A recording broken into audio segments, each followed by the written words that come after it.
What's up, Soul Warrior family? It's me, LC. I'm grateful as always to be here for another Winning Wednesday live right here with all of you. Today, we got a lot to talk about in a little bit of time, but you know what? It's going to be things we've talked about before. So, faith comes by hearing, and hearing. How do we learn? How do we retrain our brains and who we are to be on the path in which we are longing to go? We do things that are repetitious. We hear things that are repetitious. I want to bring you a message about the impact of choice today and how powerful just that one little word and action is. Choice. How will you choose to show up in this day? The outcome of all choices in life is determined by two emotions, fear and love. And the greatest part of all of that is that you get to choose in which emotion you're going to live and react from. So what's your choice going to be today? This is Winning Wednesday, live with LC and you. I'm grateful as always to be here. I ask you if you feel led to go ahead and get this video shared out, because if y'all are ready to get started, I'm surely ready to get started. So let's get going.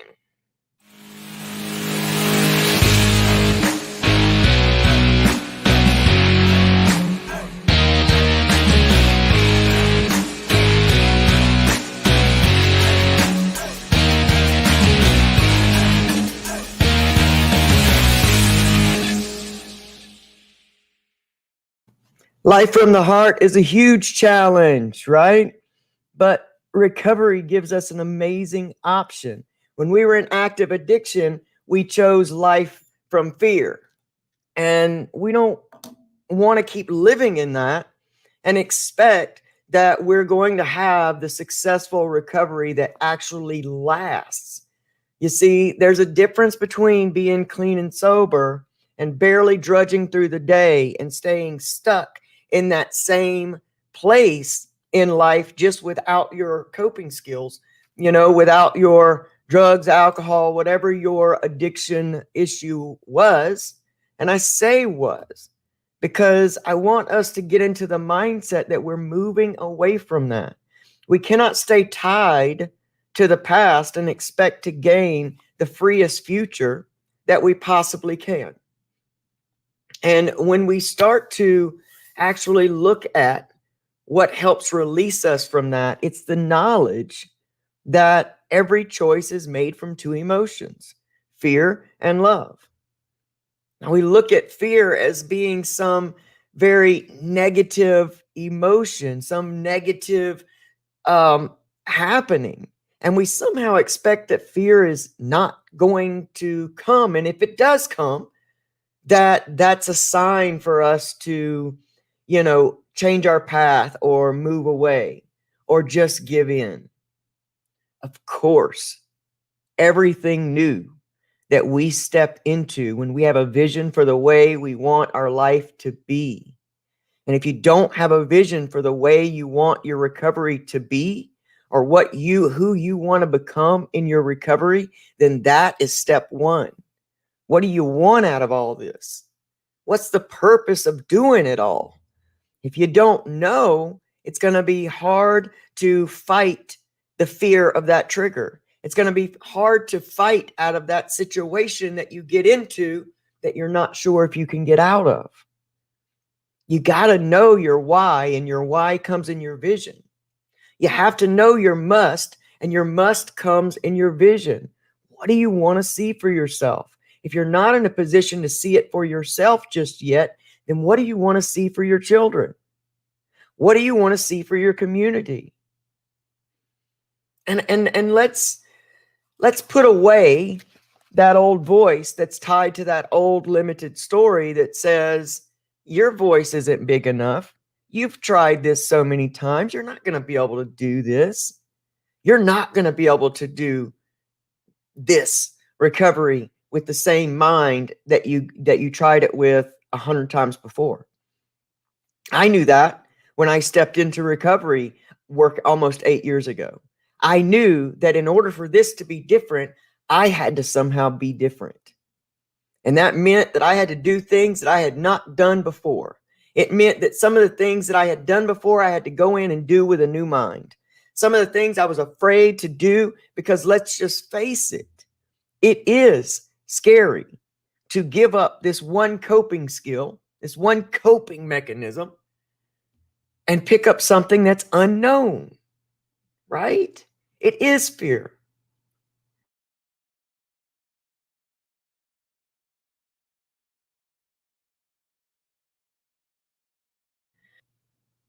I'm frozen. I was frozen. Sorry about that.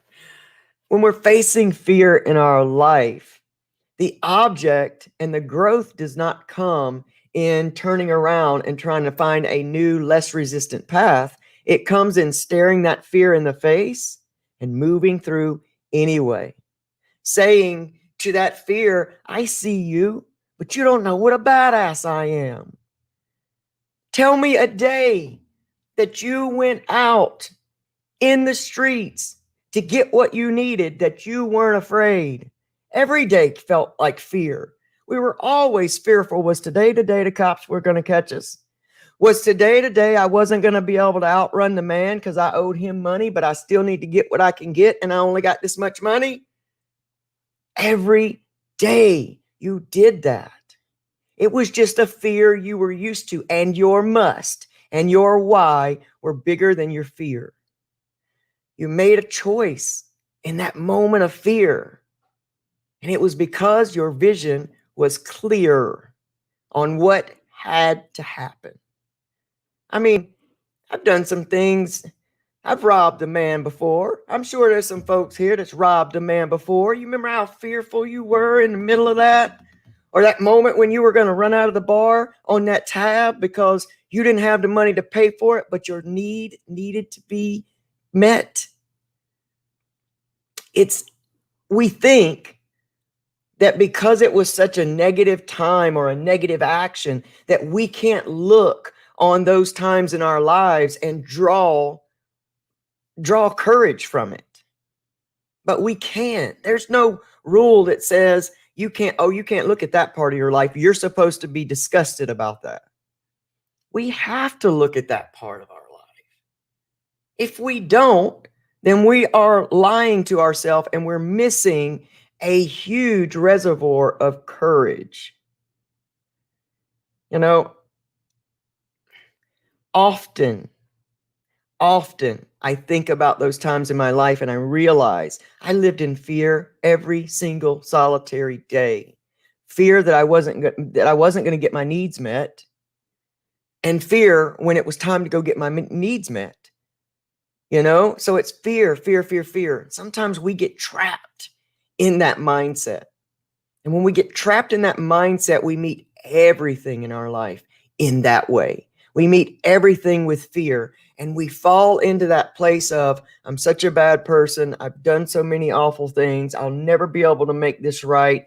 And we stay focused on those things, and we forget that in every moment we have a choice. And the impact of choice in our lives determines everything today. Everything. And we've got to learn to pick up the courage, whether we got to find it in something we did yesterday, something we did 5 minutes ago, or something we did 10 years ago. We've got to reach down and find it. All that stuff we've been through, that's our reservoir. And if we don't change the way people and society see addiction, because let's all agree that none of us in kindergarten, young in school, when they say, what do you want to be when you grow up? I'd like to be a junkie. And I would love to gain and lose everything and everyone in my life. That's what I want to be. None of us and none of them really actually set out on a goal to be the person that we ended up. But society sees us as people that, just made that choice and went on in it. And yeah, there was a choice in all of that. Sometimes when we make a choice from fear and desperation, it's not the same choice. It's not the same result as when we make a decision from a different place of mind. When we make a decision from a place of, I know recovery is going to be tough. And I know it's going to be tough.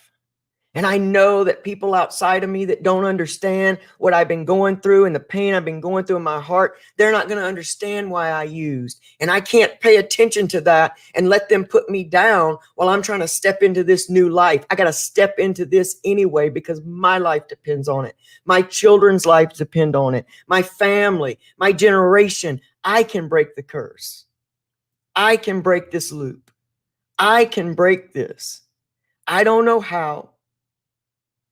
But I'm going to just take that next step in my own evolution every single day. And that's the choice I'm going to make. And you know what? Some days it's going to look like crap. Some days I'm not going to get it right. Some days I may even slip up. And then I got a new choice to make of whether I live in the regret or whether I jump up and say, I know I cannot change the past, but all I can change is right now, and I'm going to do the best I can. And if enough of us keep doing this, and we keep doing this out loud and then reaching out for others that are still in the struggle, society has to change how they see addiction and recovery. And when they change the way they see addiction, guess what comes from that? More services, more money dumped into recovery and the aftermath. More services get dumped in to help people that are coming up along with us. Because when they see it criminalized, they see us as just lowlives making this very plain choice between good and evil. They don't see the in-between. They don't see your trauma. They don't see my trauma. They don't see how we grew up. They don't see our past. They don't see any of that. And those aren't excuses. But let me tell you, what we did was coped with our issues in the best way that we knew how, in the way that helped us stop living in the pain for just a little while. People get desperate. We're human beings. We live from emotions. That's the juice that runs our body. Our whole journey here on this earth is emotions and experiences. And as we go through those things, we do the best we can. And, for a lot of folks, when that trauma starts really early, they don't have the capacity to go make a healthy choice in the midst of unhealthy environment and situations. And society many times only looks at the guy living under the bridge or one of us in handcuffs. They don't see the rest of that. And a lot of times we don't talk about it until we get a certain amount of healing. And that's the choice today. Is what are we going to step into? We're going to step into honesty with ourselves. We're going to step into courage. Are we going to step past and over things like guilt and regret and shame. So I'm going to tell you, we can transmute guilt and regret, but the thing that's killing us is shame. And there's not a soul alive on earth that's not carrying a little bucket of shame with them. Shame is the epidemic. Shame moves you into addiction. And there is something very wise and real about shining a light right on our own shame. Because the magic words for shame is to hear another person say, me too. And every one of you here can look at me and my story and say, LC, I feel you. Me too. And you know what that makes us? That makes us a family. That makes us connected. That makes us living what the world needs to see right now. And when we go to fighting in between us and our own family, and we go to, judging one another and saying, oh, well, yours is worse than mine, and this, that, and the other, we're falling into the herd. We're falling into that herd mentality that says there's only one way to live life. And there's not, or else we would have all been made the same, but we're not. And part of each and every one of our uniqueness is that we have fought a battle with a huge enemy, with a giant called addiction. And we are fighting that battle, each one of us in different forms, different ways, different stages of defeating this foe every single day. But the thing we can constantly say to each other is, I feel your struggle, me too. When we are tempted to think of someone else's struggle as somehow worse than ours, worse than someone else's, when we're ready to shun someone because they don't do things or think the way we do, what do we got to do? We got to get honest with ourselves.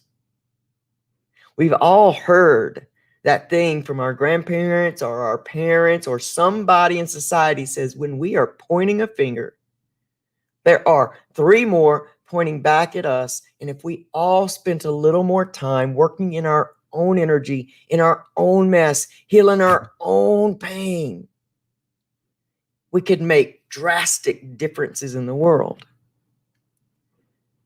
And everything I've talked about this morning has one common theme: choice. It is easier to count something and someone out that maybe we don't understand or we don't know their story. We just see their outside. It's what, there's a choice there. It's easier to do that.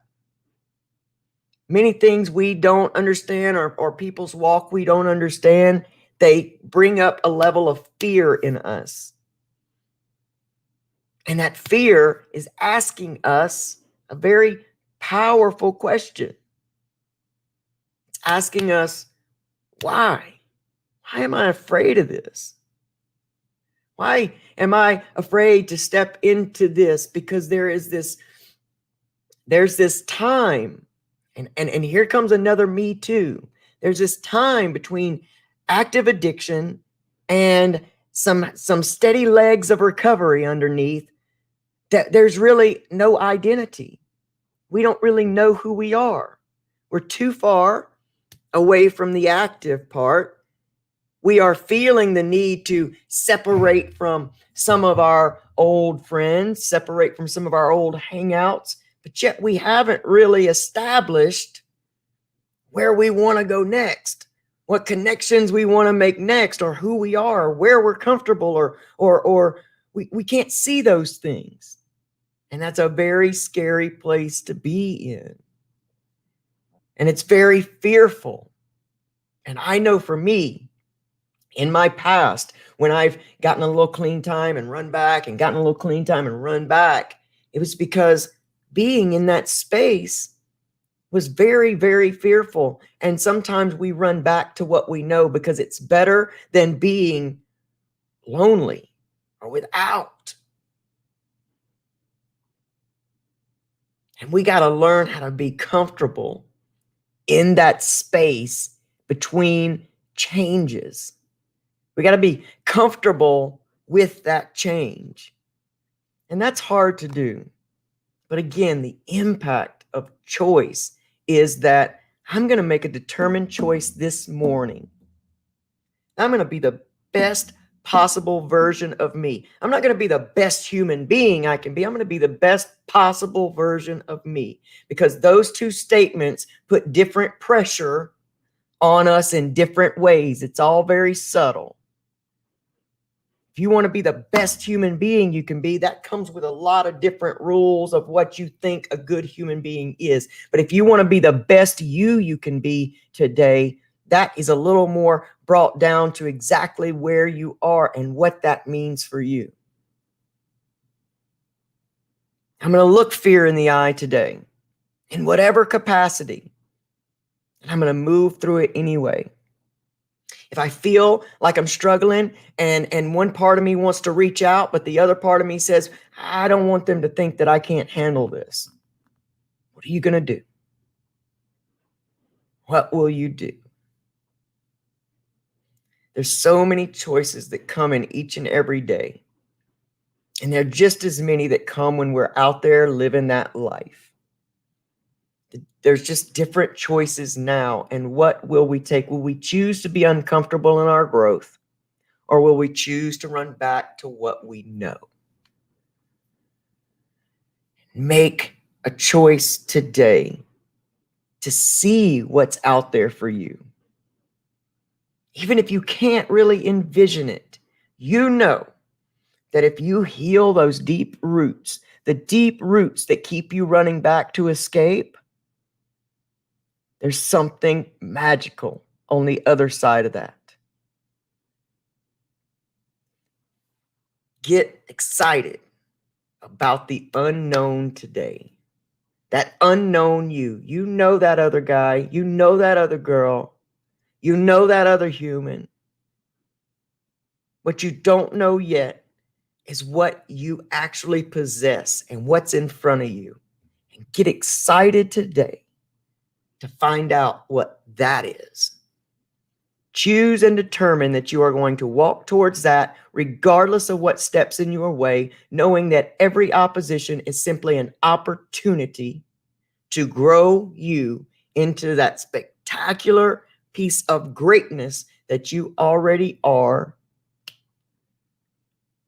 There's an excitement about the unknown. And if we learn to get excited about the unknown and less fearful, we will conquer. And I love you guys. I really, really do. What's up, Bonnie Blades, Stephanie Wagner, Stacy Hatton, John Gregor? Let's see who else is here. Man, I love you guys. You guys are so connected and like in this thing. You're so, hey, what's up, Joseph Mungavin? Love you, man. Good morning, Mary Huffman and Yvonne Max. Jen Brownlee, good morning to you.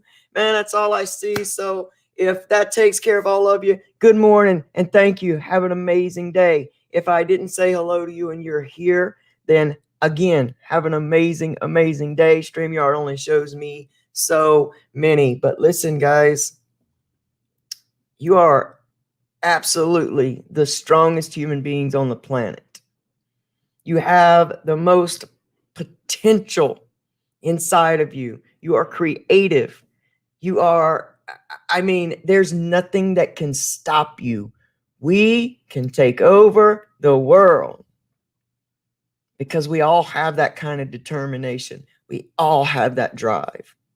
And I want you to use that drive today to discover all that you're here to do. Get excited about the possibility of your amazing future. And whatever that entails, man, just jump over that feeling of regret. You know, when we're locked in those, and I'm going to finish up here right now, but when we're locked in those loop cycles of thought, which is what regret and guilt are. They produce certain emotions, and our brains get used to feeling those emotions. Fear and anger and regret and guilt, they kick up a certain amount of dopamine. And that's what our brain looks for, is that dopamine hit. That's why we will start to that's why we'll start to get into triggers. That's why we'll start to get into those places where we're craving, that hit, because that's the brain saying, "Hey, I need a hit of dopamine." And when we've been lost in those loops of thought of, "I'm no good, I can't do this, I've done too many things wrong, I'm too old to start something new, I've probably wasted most of my life. I get that for a young person, but I'm such and such age, and I probably should just be this way." We get stuck in those loops. We have to retrain those. We have to catch that cycle. We have to catch that thought loop, and we have to, stop it, put a stop to it. And I do a lot of things like this because I tell you, if you use your physiology, it will change your psychology. And when you catch yourself in that loop of thought, do something to break it. Stop. It stops that thought pattern for a minute, and you replace it with whatever you got to say, whatever is the opposite of that. But don't try to go completely opposite, because you're not going to believe it. Just get really general with it. If your loop thought, for an example, is, "I'm too old to start something new," you got to stop that and say, "I'm still here. I'm still here. There is still more for me. I'm still here." And whatever little mantra you got to use all day, whether it's "I'm still here, I'm still here," interrupt that thought pattern every time it comes up, and use whatever your opposite mantra is. "I'm still here. I'm still here. I'm still here." Eventually, that loop will stop trying to come at you. Just like a little child, when they keep coming at you to test your new boundaries, eventually that loop of thought will stop coming at you, and it will change. And when you first start taking on the retraining of your brain, it does feel like a full-time job. But your future is on the line. Your happiness, your peace, your serenity is on the line. Do the work. It is worth it. It is worth it. 10 years ago, I had no hope. 10 years ago, I felt exactly like I'm saying to you guys today. I can't do this. I've already tried. I'm too different. I'll never have opportunities. I'm looking at a world that hates me for just being me. A world that would rather lose me to suicide because I can't find happiness just to keep them comfortable. What else am I ever going to be able to do? I know those loops. I lived them, and I've done the work to stop them, and I'm still working today. And I can tell you, I wake up with an excitement for my life every single solitary day, no matter how I wake up. Sore, broken, tired, whatever. I still have that spark that says, "Man, this is going to be an amazing day because I am blessed to be alive today." And I got new thought patterns that take me through the day, that show me what I love, new practices that allow me to get into gratitude as soon as I wake up in the morning. If you want a new life, guys, you got to create it. It starts with you, and it starts in here, and it starts in here, and you can do anything you put your mind to. I love you guys more than life. I really, really, really do. Hey, we're on our last episode this Saturday night at 8 p.m. Eastern Standard Time of the Healthy, Sober Relationship Series live with Amy Guerrero. So y'all get your questions. What burning questions about healthy, sober relationships do you have? Do you want to ask an expert recovery mentor, coach, whatever, however we're saying it, expert? Is there just a burning question about recovery that you want to ask either Amy or myself? Is there a personal question you want to ask about either one of our journeys to get to these places? Whatever your questions are, be sure to show up there and get them in, because we're going to use probably the last 30 minutes of the entire segment to answer your questions. And I'm really counting on you guys to come up with some amazing questions so that we can really pull an amazing resource and conversation out of this series. And if you've missed any one of the 4 series, go over to the Recovery Soul Food YouTube channel, because they're all listed right there and you can watch them from start to finish. Hey, if we're going to binge watch some crazy movie on Netflix, we might as well binge watch some good, amazing content that helps just revive our souls, right? So y'all come in and spend some time with me and Amy Guerrero of Thrive in Recovery with Amy. That's Saturday night, this Saturday at 8 p.m. Eastern Standard Time. Guys, I love you. I truly, truly do. And I will see you guys next time. Talk to you Saturday. Bye, everybody. Have an amazing day.